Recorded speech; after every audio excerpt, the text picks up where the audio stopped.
Assalamualaikum warahmatullahi wabarakatuh. Kali ini saya akan membagikan pengalaman seru saya dengan tim ketika pertama kali menjejakkan kaki di tanah Maluku.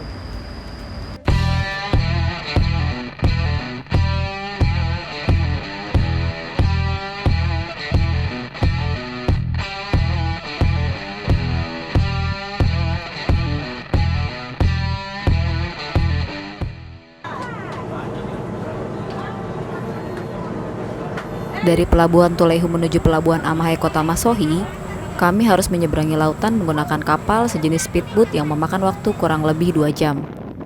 Dari atas speedboat, saya bisa menikmati indahnya perairan Maluku.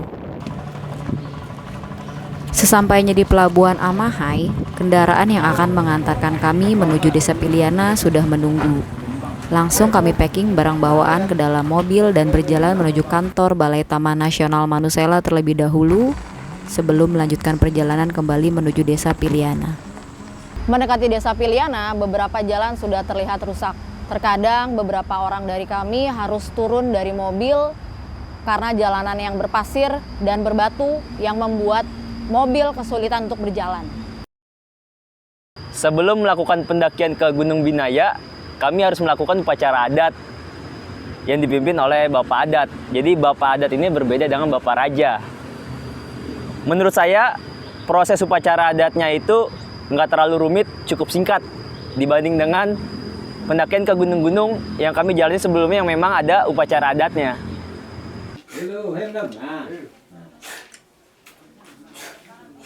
Etapa perjalanan pertama kami adalah dari Desa Piliana menuju shelter Aimoto.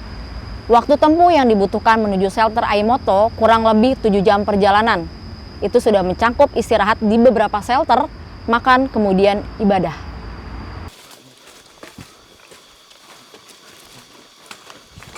Medan yang kami lalui menuju shelter Yamhitala bervariasi.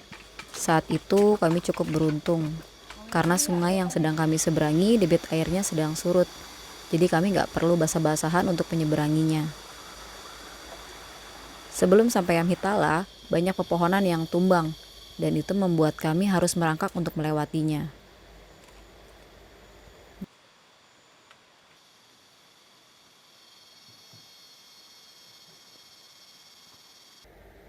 ...400 meter sebelum camp Aimoto terdapat pos Lukuamano. Sayangnya, pos tersebut tidak bisa untuk didirikan tenda.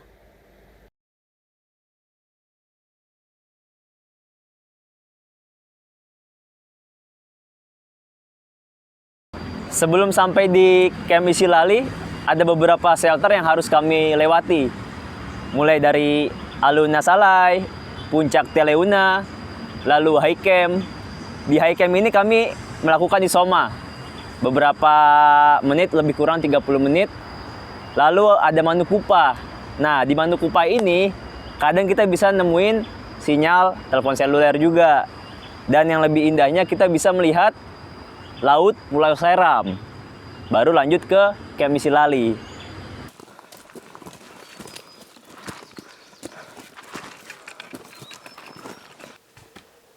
Oke, sekarang kita sudah sampai di shelter High Camp, ketinggiannya 1856.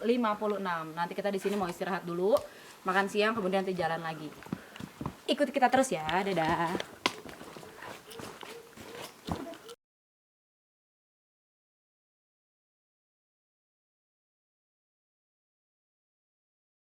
Setelah pos Manukupa sebelum Isilali, jika cuaca cerah, kita bisa melihat puncak bintang. Dan itu sangat amazing banget, bagus banget.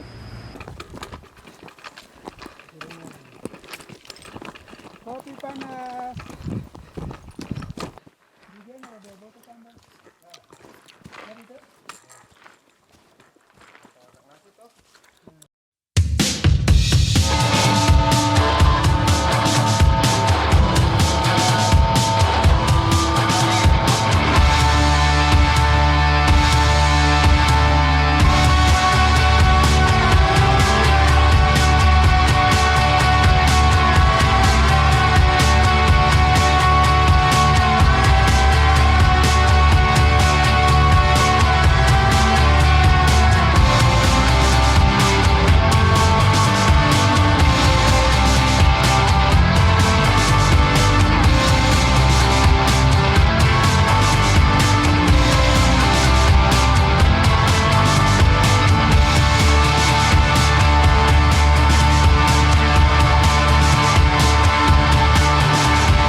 Dari Puncak Bintang menuju Nasa PH, kami harus berjalan lebih kurang 700 meter.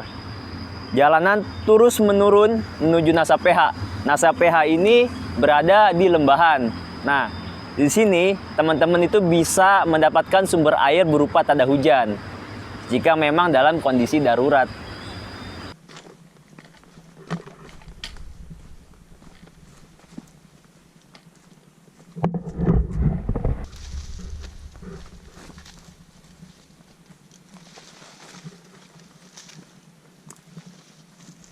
Di salah satu puncakan sebelum puncak Waifuku, saya mendapatkan informasi bahwa di sana terdapat sinyal.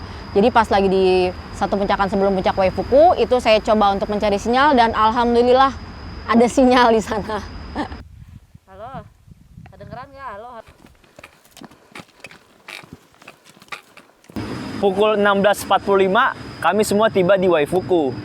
Setelah dirasa aman, kami mendirikan tenda, dan yang lainnya langsung kami bergegas mengabadikan diri untuk berfoto dan yang lainnya gitu. Nah, Waifuku ini terdapat tanah yang cukup luas yang memang biasa dijadikan tempat camp oleh para pendaki. Besok paginya, jadi kami bisa langsung lanjut ke Puncak Siale.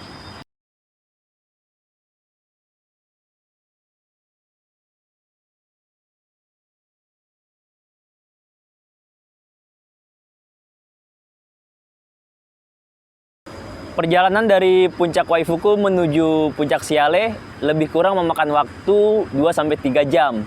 Tergantung dari pemahaman jalur menuju Puncak Siale gitu. Nah, kami pun berjalan ke sana didampingi oleh petugas dari Taman Nasional.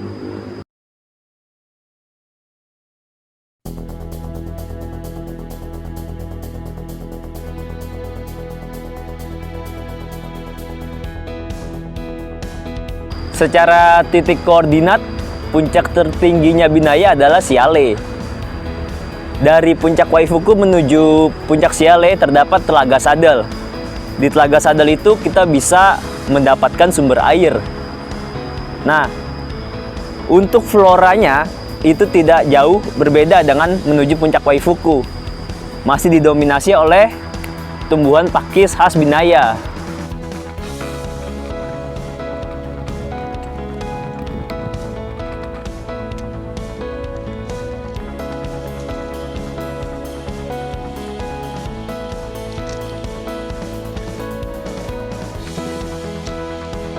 Ada beberapa titik jalur yang memang kita harus ekstra hati-hati.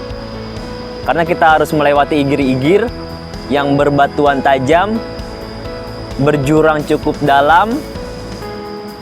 Namun, ketika sampai di Puncak Siale, jika kita beruntung, kita bisa bertemu dengan rusa yang berdiam diri di sana. Tapi saat itu, ya kami belum beruntung gitu, belum bisa melihat rusa di sana.